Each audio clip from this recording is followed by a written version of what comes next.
Hello दोस्तों, मेरा नाम मोहम्मद कैसर और आप देख रहे हैं स्टडी चैनल। बात करेंगे दोस्तों टीजीटी पीजीटी भर्ती 2021 की बहुत सारी इंपॉर्टेंट खबरें आ रही हैं और परीक्षा को दोबारा कराए जाने और फिर से आवेदन करने को लेकर एक ऑर्डर आया है सुप्रीम कोर्ट का और इसके संबंध में बहुत सारी अफवाहें भी सोशल मीडिया पर चल रही हैं। आपको बिल्कुल एग्जैक्ट और ऑथेंटिक इन्फॉर्मेशन इस वीडियो में मिलेगी। साथ ही साथ पेट एग्जाम 2021 के संबंध में भी एक इंपॉर्टेंट अपडेट आ रही है, कोर्ट का ऑर्डर आ चुका है। तो दोनों अपडेट आपको यहां पर मिल जाएगा, वीडियो में लास्ट तक बने रहिएगा। वीडियो में आगे बढ़ने से पहले दोस्तों आप लोगों के लिए एक और बहुत ही जरूरी इन्फॉर्मेशन, यूपी SSC पीईटी की परीक्षा जो 24 अगस्त को होनी है उसके लिए इतिहास का पूरा निचोड़ लेकर आ रहे हैं विवेक सर एग्जामपुर के ऑफिशियल यूट्यूब चैनल पर। 300 प्रश्नों का ये सीरीज होगा, लगातार 6 घंटे ये क्लास चलेगी। 21 अगस्त शनिवार को सुबह 8 बजे ये क्लास स्टार्ट हो जाएगी। तो यूपी SSC पीईटी के लिए ये क्लास आप लोग जरूर करिएगा।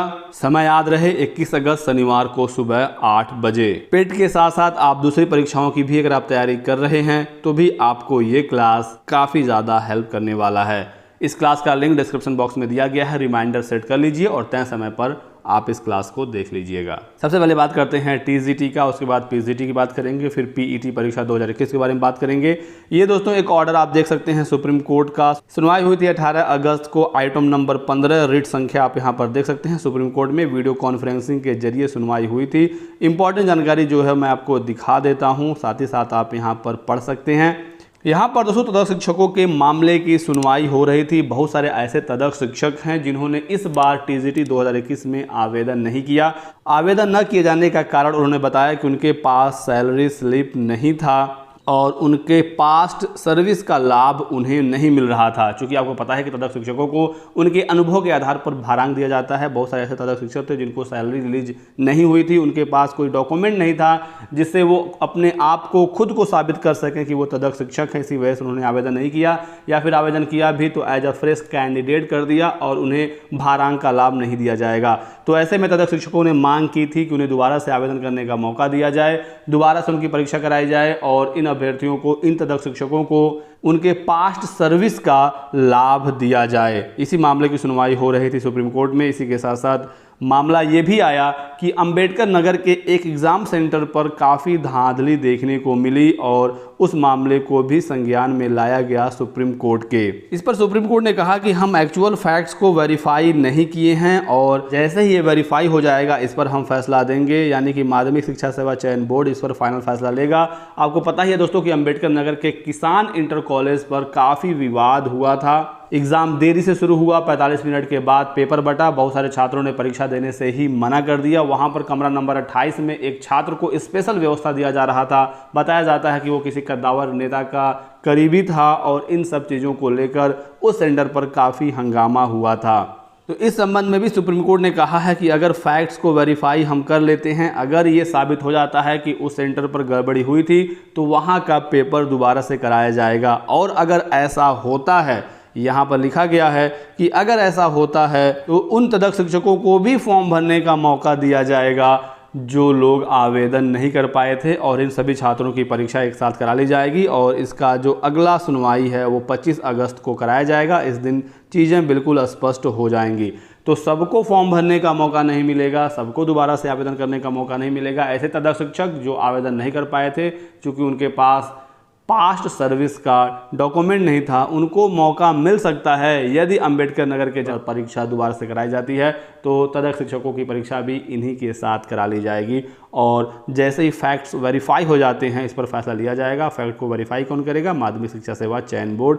तो थोड़ा सा आप वेट कर लीजिए, चीज़ें बिल्कुल स्पष्ट हो जाएंगी। बहुत सारी अफवाहें इसको लेकर सोशल मीडिया पर चल रही हैं, आपको किसी भी अफवाहों पर ध्यान नहीं देना है। टीजीटी एग्जाम 2021 के संबंध में एक और अपडेट आ रही है कोर्ट से ही। इलाहाबाद हाई कोर्ट में एक याचिका छात्र ने डाली थी जिसमें उन्होंने मांग की थी कि उन्होंने गणित के साथ बीटेक की पढ़ाई की है, वो बीएड किए हुए हैं, उनको मैथ्स टीजीटी में आवेदन करने का मौका दिया जाए। ऐसे हजारों छात्र हैं जो लगातार कमेंट करके मुझसे क्वेश्चन भी पूछते हैं कि हमने बीटेक किया हुआ है सर, हमारा बीटेक में एक सब्जेक्ट या 2 सब्जेक्ट मैथमेटिक्स है, बीटेक के बाद हमने बीएड किया है, क्या हम टीजीटी मैथ से आवेदन कर सकते हैं? तो दोस्तों आप आवेदन नहीं कर पाएंगे। गणित के साथ बीटेक को टीजीटी भर्ती में शामिल करने से इनकार कर दिया है इलाहाबाद हाई कोर्ट ने और इस याचिका को खारिज कर दिया है। कोर्ट ने कहा है कि टीजीटी मैथ के लिए जो एलिजिबिलिटी है वो मैथ से आपका बीएससी या बीए होना चाहिए। बीटेक वाले छात्र गणित से आवेदन नहीं कर सकते।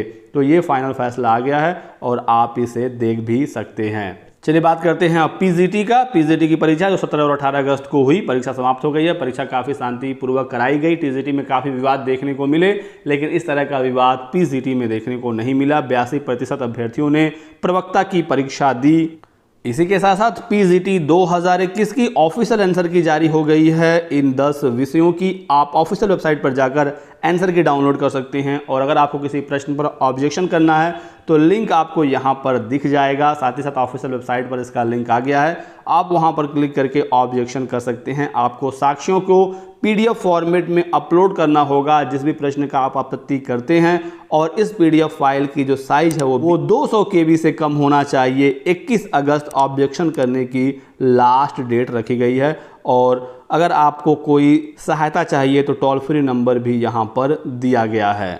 चलिए बात करते हैं अब UPSSC पीईटी एग्ज़ाम 2021 की। बहुत सारे छात्रों ने अपना आवेदन नहीं किया था पीईटी 2021 में। आपको पता ही है दोस्तों कि सर्वर लास्ट टाइम में काफ़ी बिजी हो गया था और बहुत सारे छात्र इसी वजह से अपना आवेदन नहीं कर पाए थे। बाद में छात्र चले गए कोर्ट में बहुत सारी सुनवाइयाँ हुई, लेकिन कुछ भी फ़ायदा छात्रों को नहीं मिला और 18 अगस्त को इस पर फाइनल सुनवाई हो गई।